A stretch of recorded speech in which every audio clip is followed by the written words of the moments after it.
Dobrutra. I am now to tell you what I call the eating conspiracy. I have studied biological science, human biology in particular, at Universiteti, and as an athlete I have had many lectures on nutrition, and so I know something of the subject.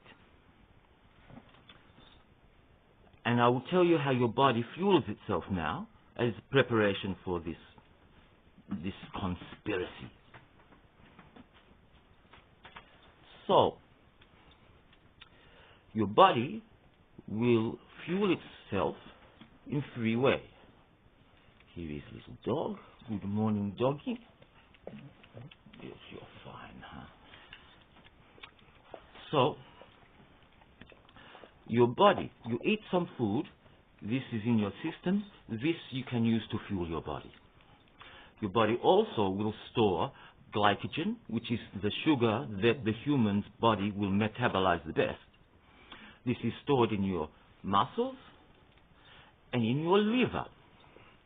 And this is nearly well, I'm sure it's the same for doggy.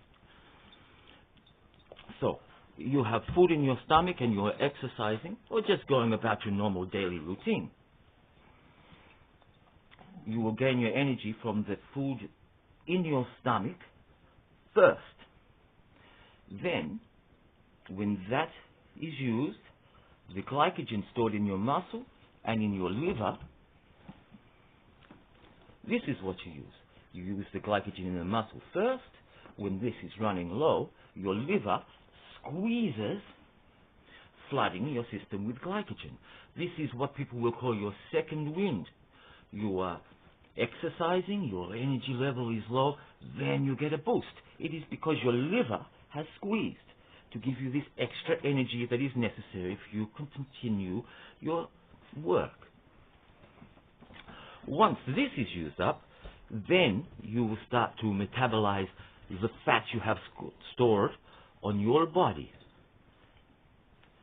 So these are the 3 ways from what you've just eaten, what is stored, muscle, liver, and the fat storage. And you will have been told breakfast is the most important meal of the day. Let us explore how this is working. You have a big meal at night. You go to sleep. While you sleep, the body is breaking down all this food. It is converting the sugars, the carbohydrate, and the fat into glycogen. Then this glycogen is stored in your muscle, in your liver. If there is left over, then this is converted to fat and stored on your body. So, in your sleep, this process is taking place. And you will wake up with your muscles and your liver full of glycogen. And then you get up and you eat some breakfast. And your body is running from the breakfast. Then you have morning tea, your body runs from this. You have lunch, your body is running from lunch. Afternoon snack, and then your evening meal. You have fueled yourself through your mouth all of this day. The glycogen in your muscles and in your liver is untouched. And you have not moved on to your fat system at all. And then the next day you do the same thing. Breakfast, morning tea, lunch, afternoon snack, and your big meal at the end of day. And this glycogen is still there. And the average human being in the Western world, they will go 2 or 3 days eating. This glycogen is still in their system, in their muscle, and in their liver. And then that one day of the week where they have a fencing lesson, maybe they play cricket or football, this is when they are first using this glycogen. But glycogen is a sugar. Sugars ferment. If it has been sitting in there for 2 or 3 days, it is fermenting. it is not exactly the right thing to burn your muscle. It does not burn cleanly, and it has lots of waste product. So, this one day of the week where you exercise, the muscle, the food in your stomach is gone, you start to use this glycogen in your muscles, and it makes your muscles sore. You tire quickly because it is fermented. Then if you do get to the stage to squeeze the liver, then you get some more fermented glycogen in your system, and it is not so good for you.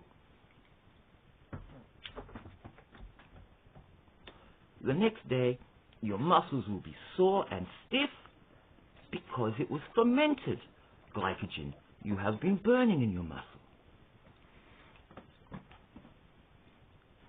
So the thing to do is to get this glycogen while it is good. If you have breakfast, you have stuffed it, the glycogen is fermenting already, and it is not good for you. So, this is how a human body should function. Eat your big meal at night. Sleep. The body does its thing. Glycogen, glycogen everywhere. Wake up. Avoid breakfast. You must not eat for at least 3 hours on waking, because you will then be using clean, good glycogen. And then you may have something to eat. But the thing is, you must get rid of this glycogen before it ferments. And now I will tell you something even more surprising. So this first point is, breakfast is not good for you. You should not eat it. It is the cause of obesity, it is the cause of diabetes, and it is the cause of a myriad of liver problems.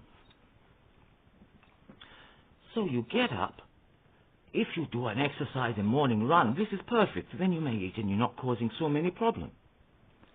But if you are an office worker, don't eat breakfast.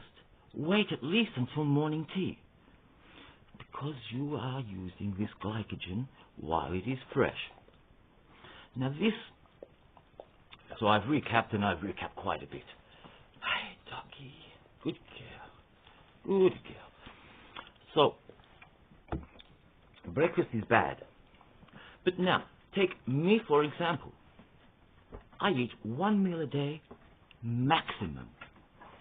Really, I eat 5 meals a week. You have seen, you go through my other videos, you will see rock walls everywhere. You will see me exercising with my swords. I give fencing lessons most days. Sometimes I'll give 4 fencing lessons in a day. I am very active. I am quite strong for my size. And this is all on 1 meal per day, or less than 1 meal per day. The last time I ate was Sunday night. It is now Tuesday, approaching midday. I'm not so hungry at all, because this is how it works.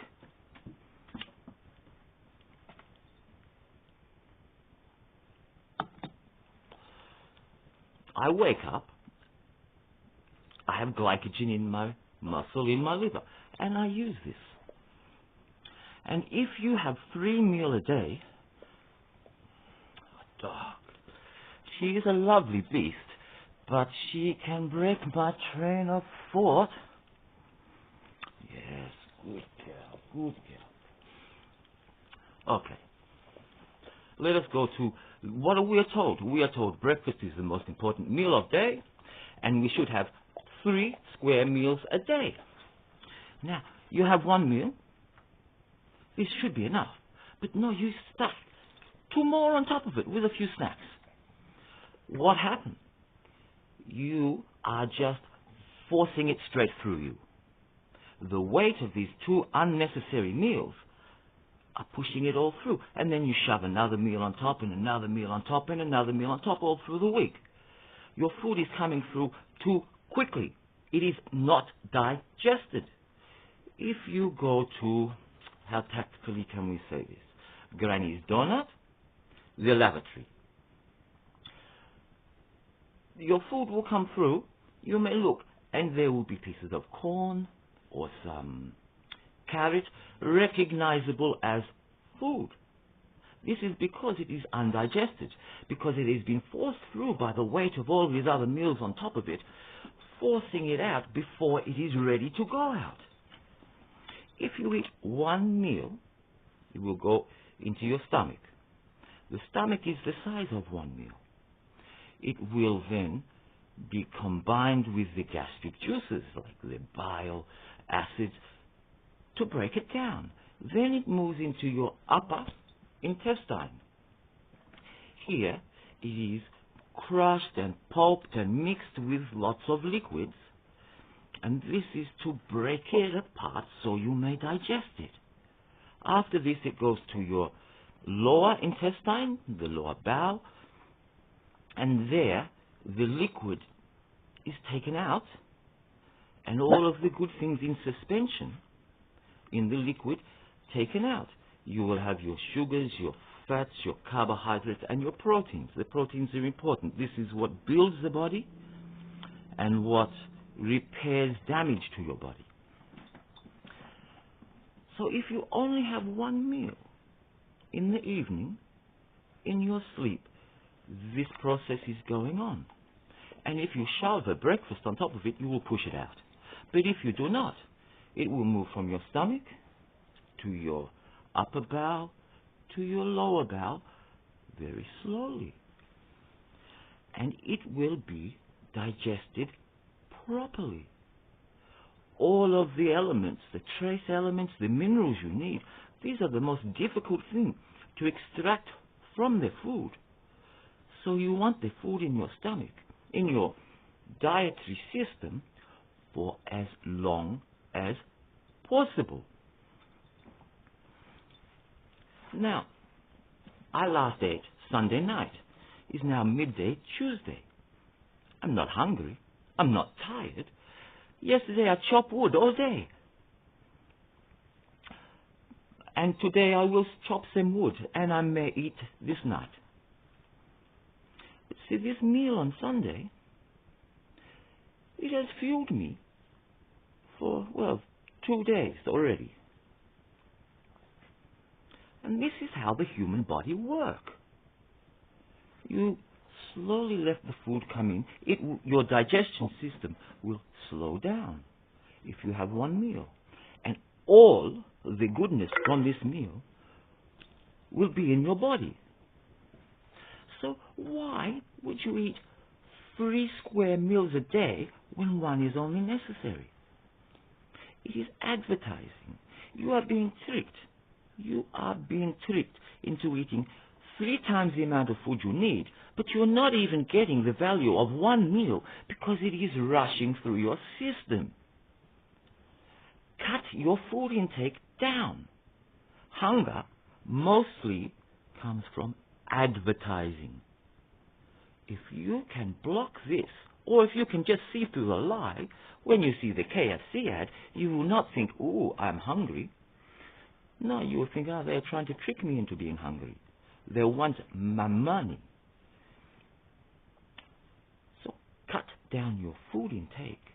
You will be much healthier. Your body will be very efficient. Your liver will be squeezing out your glycogen, and it will not be stuffed full of fermented glycogen, which will cause you much liver problem. I think I've covered it all, and I think I've covered it probably twice over. Is enough.